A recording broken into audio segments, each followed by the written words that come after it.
देखो friends, current affair के importance को देखते हुए और आप लोगों का जो समय है उसको देखते हुए ये बहुत ही ज़रूरी है कि आप लोग करंट अफेयर प्रतिदिन पढ़ें। तो यहाँ पर एक छोटा सा प्रयास शुरू किया गया है। मात्र 5 मिनट में 10 इम्पॉर्टेंट क्वेश्चंस जो कि एग्ज़ाम में पूछे जा सकते हैं, तो उसके लिए यहाँ पर एक सीरीज चलाई जा रही है। ये सीरीज प्रतिदिन आप लोगों को 8 बजे सुबह उपलब्ध होती है और इसमें कुल मिला के 10 प्रश्न होते हैं, यानी कि एक महीने में ये प्रश्न कितने हो जाएंगे? कुल 300 प्रश्न हो जाएंगे। और अगर आप देखेंगे प्रतिदिन आप इन प्रश्नों को अटेम्प्ट करते हैं तो पूरे साल में अगर आप देखें तो लगभग 3600 प्रश्नों का एक अच्छा खासा क्वेश्चन बैंक आप तैयार कर सकते हैं।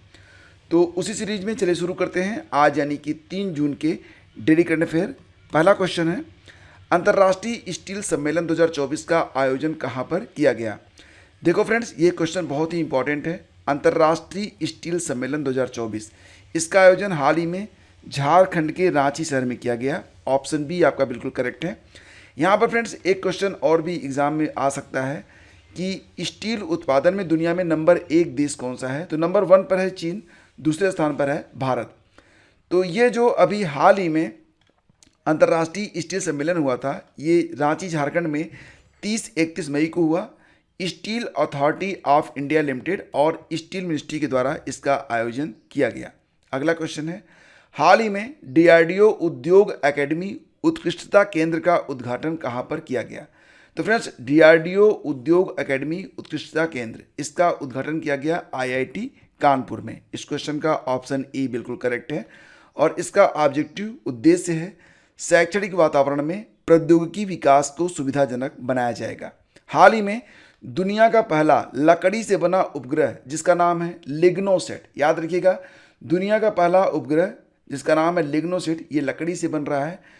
तो किस वृक्ष की लकड़ी से बन रहा है, ये भी एग्जाम में पूछा जा सकता है, इसका भी आंसर देंगे। लेकिन पहले आप ये जानिए कि दुनिया का पहला लकड़ी से बना उपग्रह लिग्नोसेट किसने तैयार किया है? तो फ्रेंड्स, इसे तैयार किया है जापान में। क्या होता है कि जब उपग्रह की लाइफ स्पैन समाप्त हो जाती है, जब सैटेलाइट जो होते हैं, जो छोड़े जाते हैं, जब उनकी जीवन सीमा समाप्त हो जाती है, तो वो जो वापस धरती पर आते हैं, तो क्योंकि वो धातु के बने हुए होते हैं, तो वो छोटे छोटे कणों में बदल जाते हैं जब पृथ्वी के वायुमंडल में प्रवेश करते हैं। तो ये बहुत ही हानिकारक होते हैं, खासतौर से हमारी ओजोन लेयर के लिए।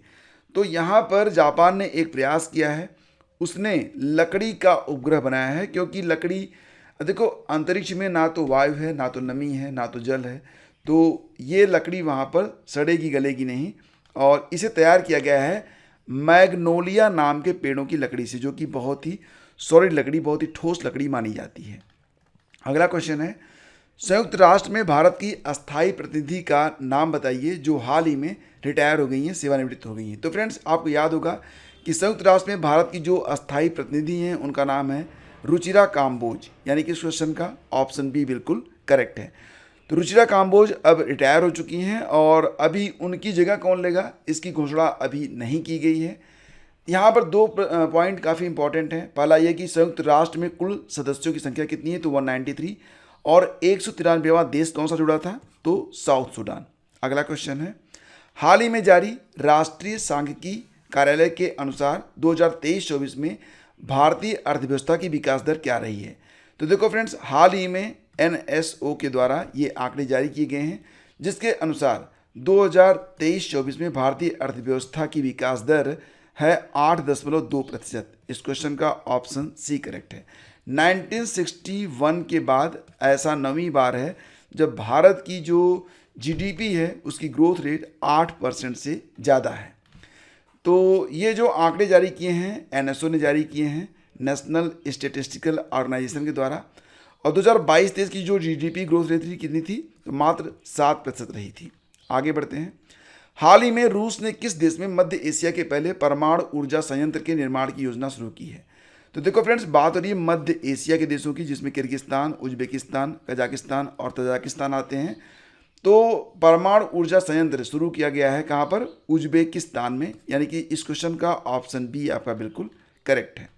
हाल ही में तेलंगाना स्थापना दिवस मनाया गया था, कब? 2 जून को। तो फ्रेंड्स, जैसा कि आप लोग जानते हैं कि 2014 में 2 जून के ही दिन आंध्र प्रदेश से अलग होकर तेलंगाना नामक राज्य की स्थापना की गई थी। इसके बाद अगला क्वेश्चन है, हाल ही में रिलायंस इंडस्ट्रीज किस शहर के पास भारत के पहले मल्टी मॉडल लॉजिस्टिक पार्क का निर्माण करेगी। तो दोस्तों भारत का पहला मल्टी मॉडल लॉजिस्टिक पार्क ये बनाएगा रिलायंस, कहाँ पर? चेन्नई में बनाएगा। विकल्प बी आपका बिल्कुल करेक्ट है। हाल ही में अंटार्कटिक संधि सलाहकार बैठक का आयोजन किया गया, कहाँ पर? नई दिल्ली, मुंबई, कोच्चि और काठमांडू में। तो फ्रेंड्स अंटार्कटिक संधि सलाहकार बैठक का आयोजन कोच्चि में किया गया है, यानी कि केरल में। विकल्प सी आपका बिल्कुल करेक्ट है। हाल ही में मालदीव ने किस देश के नागरिकों के प्रवेश पर प्रतिबंध लगा दिया है?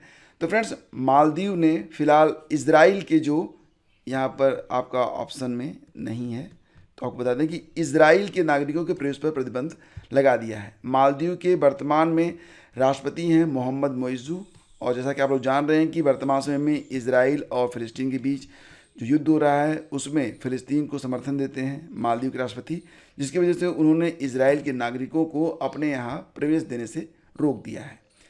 तो फ्रेंड्स करंट अफेयर क्विज के लिए आप लोग आ सकते हैं हमारे टेलीग्राम चैनल पर, या फिर फ्रेंड्स आप studyvithgyanprakash.com पर जाकर सारे क्विज और PDF एक साथ प्राप्त कर सकते हैं। डिस्क्रिप्शन में और पहले कमेंट में आपको सारी जानकारी उपलब्ध करवा दी गई है। Thank you so much. Please do like and share.